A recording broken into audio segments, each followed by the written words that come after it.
Welcome to Changing Higher Ed, a podcast dedicated to helping higher education leaders improve their institutions.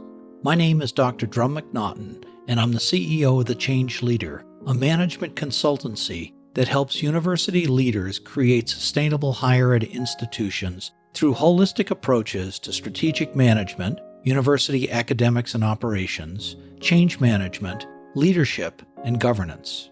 Our podcast brings you the latest in higher ed news, as well as some of the top experts in our profession who will share with you their perspectives on how you can grow your institution.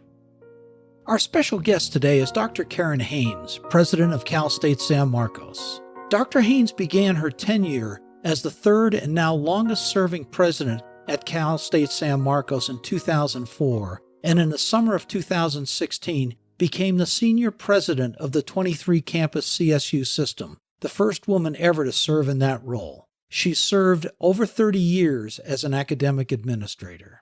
At San Marcos, Dr. Haynes has overseen advances in serving traditionally underrepresented student populations and has led San Marcos with her eye continually trained on increasing the educational attainment rate of the region and engaging San Marcos with the community in unique and meaningful ways.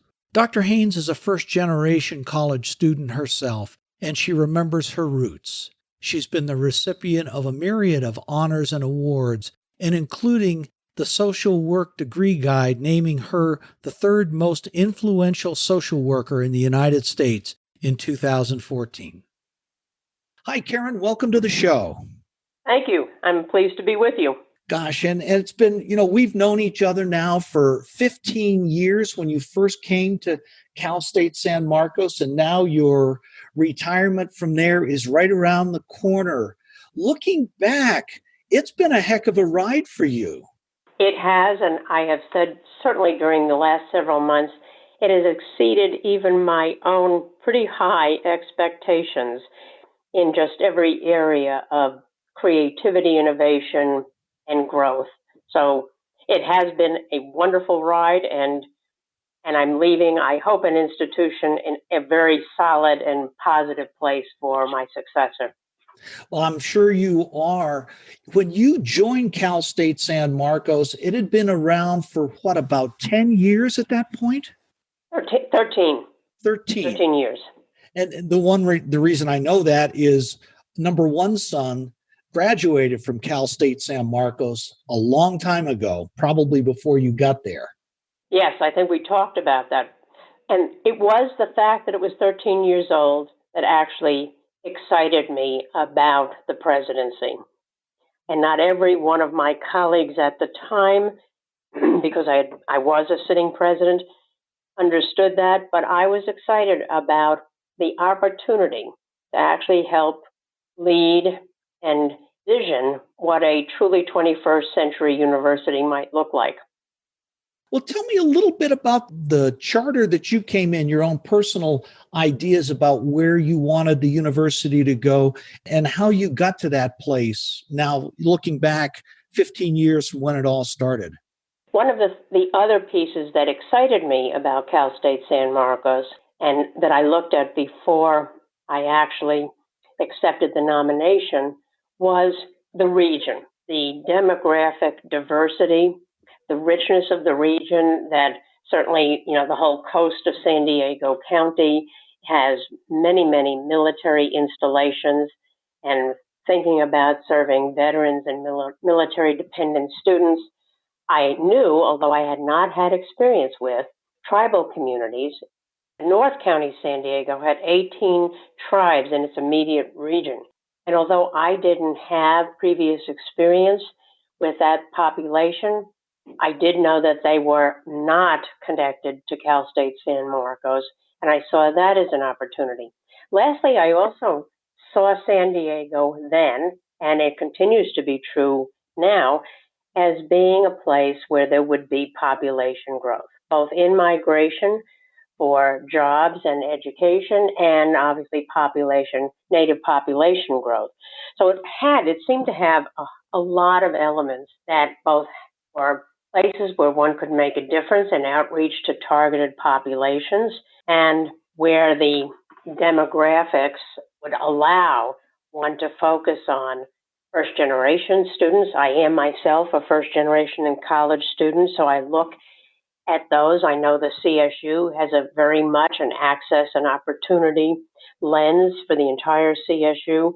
So all of those brought me excitement and led me to being able to establish some pretty bold goals within my first year as president. Well, you did establish some bold goals. I remember going to your celebration for your 12th year there, the big tent that you had set up, and you talked about that. You had a number of first generation students come up on the stage. If I recall correctly, and I probably don't, the numbers that you brought in 50, 60% growth in first generation students there at Cal State San Marcos? Oh, yes, at least 60% growth. And every year for the last several years, our graduating class has represented between 53 and 55% this past May, first generation students. So not only a growth initially, but a continued important outreach for our student population, even as we mature and have grown to 17,000. That is amazing. And when you first came in there, it was less than 5,000 students, wasn't it? About that, yes. It was young. It was small. It was unknown, even in North County. How many presidents in the United States actually get to come into a 13-year-old university? So my descriptions are not criticisms. They really are, that's the age and stage of a young university. The fact that we could set goals and achieve them also was due to a community, as you know, that were the voices early in mid-'80s that created the opportunity and pushed the legislature to create Cal State San Marcos statutorily in 1989. So the other aspect of this whole thing is we had a built-in community support structure that had a lot of reasons for why they thought a 4-year public comprehensive university was important for the future of North County and beyond. So a lot of elements that were exciting and led to the establishment, and I would say the achievement of many audacious goals. That said, it took work. It took a tremendous amount of work. And when you take a look at just the size of San Diego County, you've got 100 miles from the Mexico-U.S. border all the way up to North County. There is no other institution up in North County to serve students. And what you've done there, obviously, the first key is getting the legislature and getting the backing of the local communities. But there are also a number of other things that you did in reaching out to establish for lack of a better word, a beachhead within the community and getting strong community support for the institution. Can you tell us a little bit about some of those things, please? Yes, some of the audaciously set goals in late 2004, early 2005 were my statements that we would raise the educational attainment rate of the entire region, that we would diversify the student population so that it would mirror the diversity of the region, and that we would no longer be the best kept secret in North County, but we would be strategically connected through partnerships with different constituent groups as we built that campus. Those goals were certainly easier to say than to accomplish, but we then got to the work of saying what strategies do we need to create, execute, annually measure, refine, and revise to move that forward. So, for example, with raising the educational attainment rate of the region, I very quickly looked at the college going rates of many of the local surrounding public school districts. And 15 years ago, those school districts to a district with a little more improvement in college readiness of their graduates, but very few in those days had a lot of students ready for college upon high school graduation. The demographics further were clear that of those students ready for college, 60 to 70% of them were white students. So obviously not unique in the nation, but an area that needed to be addressed and addressed by the university, not just by the school district.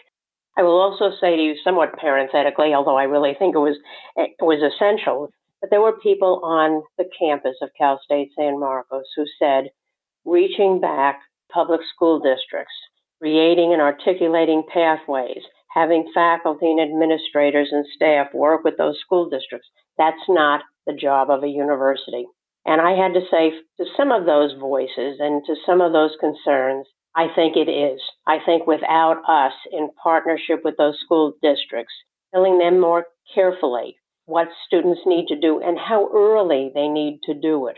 So in elementary school, certainly no later than middle school, they have to know what the criteria is for the CSU and for CSU San Marcos, and we need to start creating guaranteed admissions if they follow those pathways. And I will say to you, without humility, I was right. With our outreach, with the continued connection to now 10 public school districts and tribal communities and organizations for former foster youth, where we have been an active partner, it has help achieve those goals, raise educational attainment rates, diversify our student population, and bring more students to Cal State San Marcos, truly college ready and without the need for remediation, which was not even a stated goal of mine in the beginning, but it was an unanticipated and very positive outcome. Well, in doing something like that, when you can have students that do not need remediation coming in, that certainly saves the institution a boatload of cash and faculty time.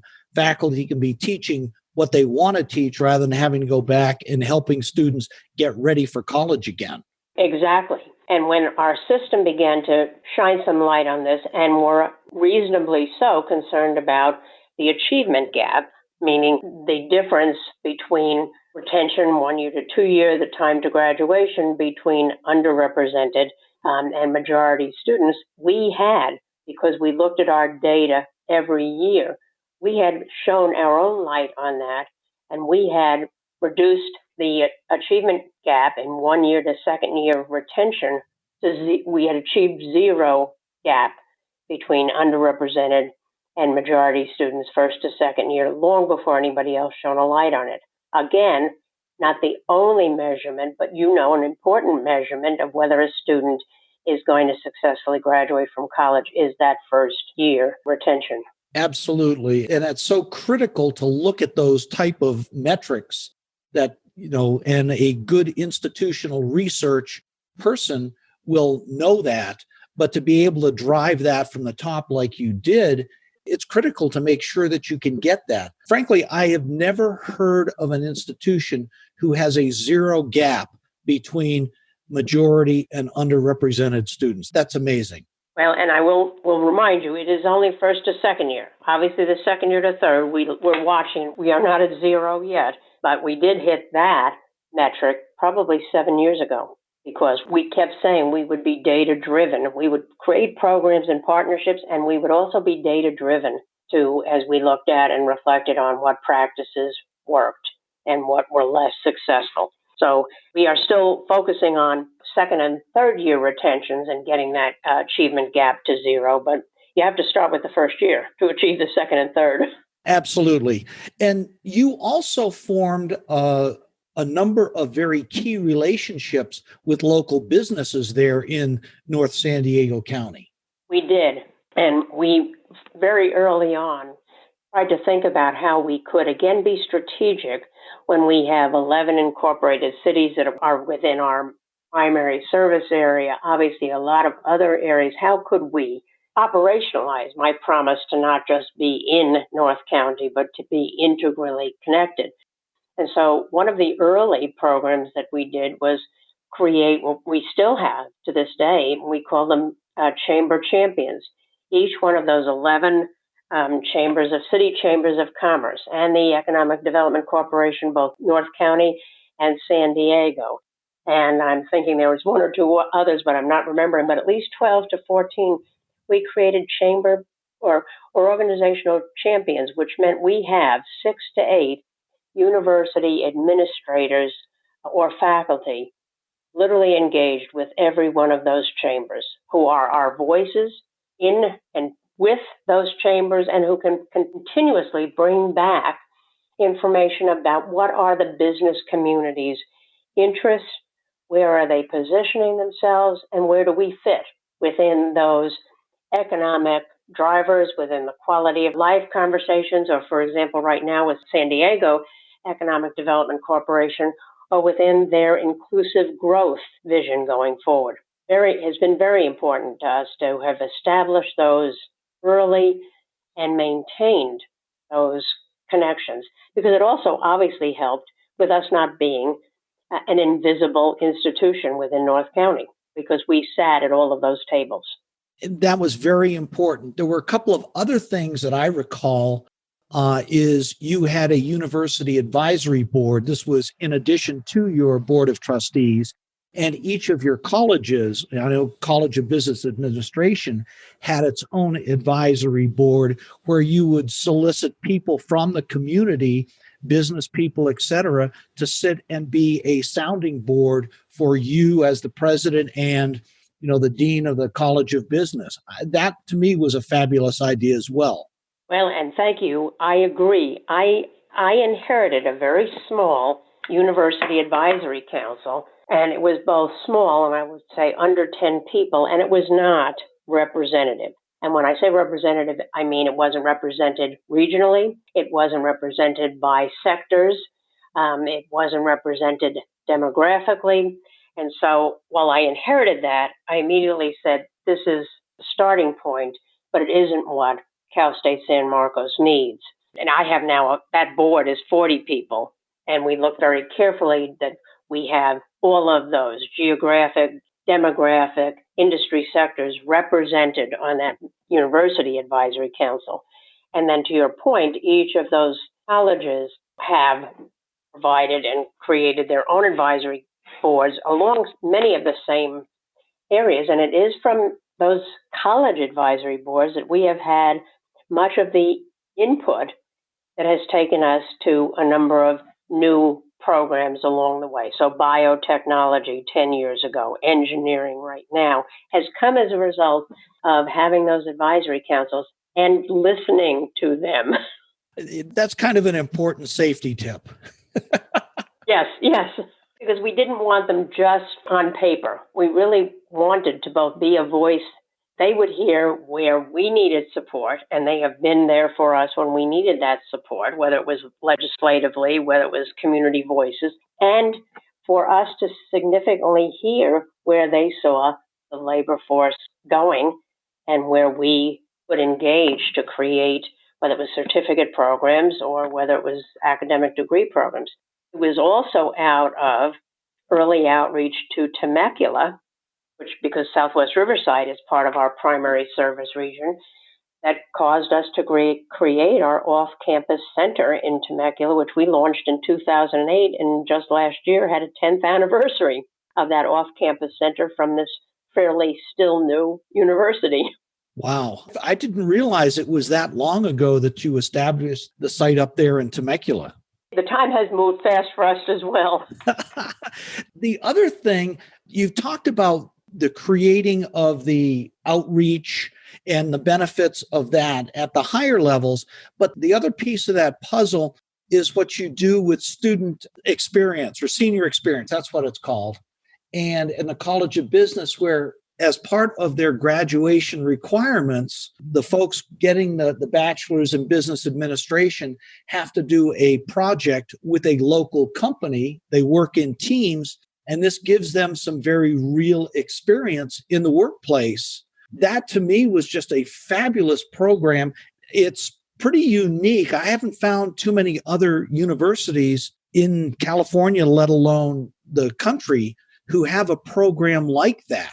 You're giving students actual work experience prior to going out, and it's way beyond an internship. Yes. Well, and I'm glad you brought that up. I wish I could take credit for it.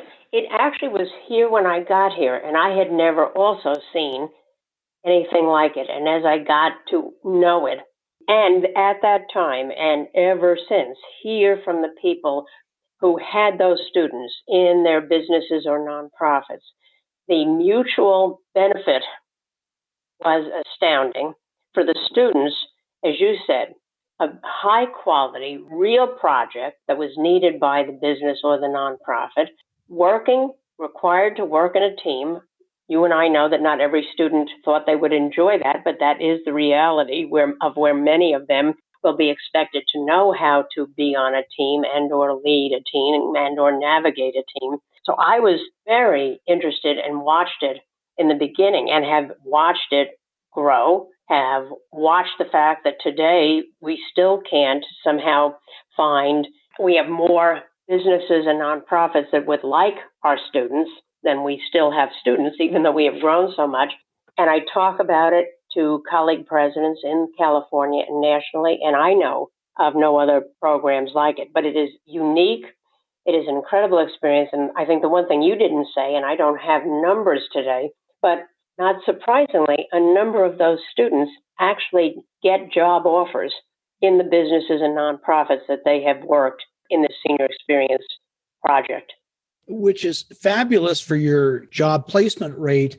But the other piece of that is the students go out and they do a very good job. And all that does, or I shouldn't say all that does, one of the things that does is it raises the reputation of quality education coming from Cal State San Marcos. You can't buy good publicity like that. No, and you are right to add that because you can't buy it. And it is one that, as I said, every year of my presidency, I am no longer surprised when people come and tell me the excellent quality of the students who have been in their business or nonprofit doing one of these projects.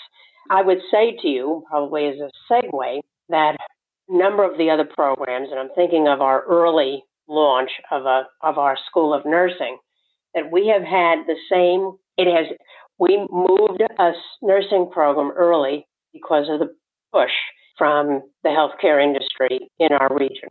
And for us, they partnered with us and supported us financially to be able to do it. But the outcome has also been that the reputation of our nursing students, BSNs and MSNs, now also helps this institution because they are highly valued and are highly sought for jobs within the region and beyond. But the reputation, those are the ways you really get a reputation, is having people work with the students and see the product of a quality education with students who you hope are also socially aware and responsible. Both have the skill sets and a broader perspective of what their role is and what responsibilities are. That is fabulous. There's another program that you have there that I thought was very, very good. You just established it with the College of Business. And it was something that before I moved away from the area I was involved in was the mentor program. You had that with your MBA students. I participated in yours. I also did with University of San Diego's MBA program. I really liked that because it gave the students there an exposure to someone that they could rely on as a, quote, mentor. And I thought it was a fabulous way to go. It is, and you know that it is much newer than the senior experience, but the business community and nonprofit, although I think more of them are business people, and those adults love the opportunity, get to your earlier point, get to experience our students and not only mentor them, but continues to enhance the reputation of the quality of those students. The mentors love it.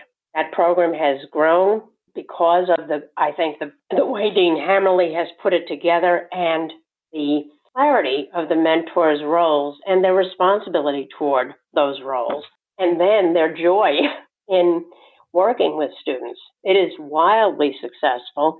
I would like to see it more broadly replicated within Cal State San Marcos, where and as appropriate, but incredible growth, and the caliber of people who want to be mentors is phenomenal. Yeah.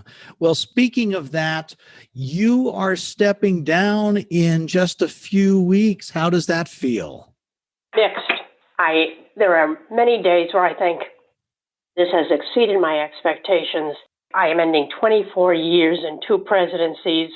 If you had told me that 20-some years ago, I would never believe it. I feel proud of the legacies left. I will forever be emotionally tied to Cal State San Marcos. There's too many people, too many experiences, too many ways that within the campus and the campus through the community where people have just worked together to achieve really audacious goals, to achieve goals that I don't know that all of us would have taken on if we didn't have that either collaborative approach internally and partnership commitment externally. So I am emotionally ready to see grandchildren, to see what my next part of my life will be. And I know how much I will miss a campus I have just loved. Well, you've put your heart and soul into it. And being a former resident of North County, I just want to say thank you for all that you have done for North County and for the people there who have they love having you there. They're going to miss you greatly. 2 last questions for you. One, looking back at your career, if you had 3 things to tell a new university president, what would they be? One, that you need to start by actively listening. Whatever experience, whatever visions you have, you can bring to this new job. You also have to listen to the stories and the aspirations of the people on the campus first, because it'll be difficult to have them follow or get aligned. 2, I think I would say, to a new president, pace yourself. Everybody will want a piece of you, a time from you. They will want to bring you on boards, have you speak to groups, and there needs to be a pacing. And for most presidents, I would say, and within that pacing, the preponderance of time and focus for the first year has to be internal. If you don't touch and listen to the internal constituencies, it will be very difficult to be responsive to the external constituencies. And the third, I would say, take the position very seriously, because presidencies of universities are important, complex organizations, but don't take yourself that seriously. Have fun, enjoy the people you work with, and allow yourself to be an authentic person. Great advice. Thank you very much. So what's next for Dr. Karen Haynes? First, some stepping back, truly for a few months to simply say, what does an empty calendar feel like? Oh, I love it. See and hug my grandchildren, who I have not had as much time to see and be with, since none of them are in California. To plan some travel. My husband and I have been to about 36 countries, and we love travel, and plan some of the next ones. And to also step back so that my successor is not operating in the shadow of the former president. Beyond that, I hope and I suspect that I'm not leaving some of my passion, meaning public higher education and women in leadership, and whether that's consulting, speaking, and continuing mentoring, I will see how that evolves. Well, whatever you decide to put your mind to, I know you will do it in a just fabulous way. Well, thank you so much. And thank you so much for being on the show today, Karen. It's been a pleasure since the first time I met you nearly 15 years ago in your home. You just moved in. In fact, you still had boxes there at the Christmas party. It's always been a pleasure to chat with you, and I wish you just the absolute best going forward. Well, thank you so much, and I hope we can stay in touch over the next several years. I'm sure we will. Thanks for listening this week, and a special thank you to this week's special guest, Dr. Karen Haynes, president of Cal State San Marcos. Karen, thanks for being on the show. It was great to chat with you again, and we wish you all the best in retirement. Our next guest is Tom Netting, who'll be talking to us about the recent going-ons in Congress regarding the reauthorization of the Higher Education Act and the Department of Education. As always, it'll be a great show with Tom, and you won't want to miss this one. If you like this podcast, please take a minute to subscribe to the show. And if you're listening on the Apple Podcast app, would you please take a moment to give us a rating and review? You can find out more information and show notes at changinghighered.com. And if you have guests and/or other topics you'd like to hear about, please email us at podcast@changinghighered.com to let us know. Remember, creating sustainable higher ed institutions requires three things: taking a holistic view of your institution, aligning strategies, structures, and processes, and ensuring stakeholders are attuned to where you're going. Without any of those three things, you won't get your institution where you want it to go. Until next time.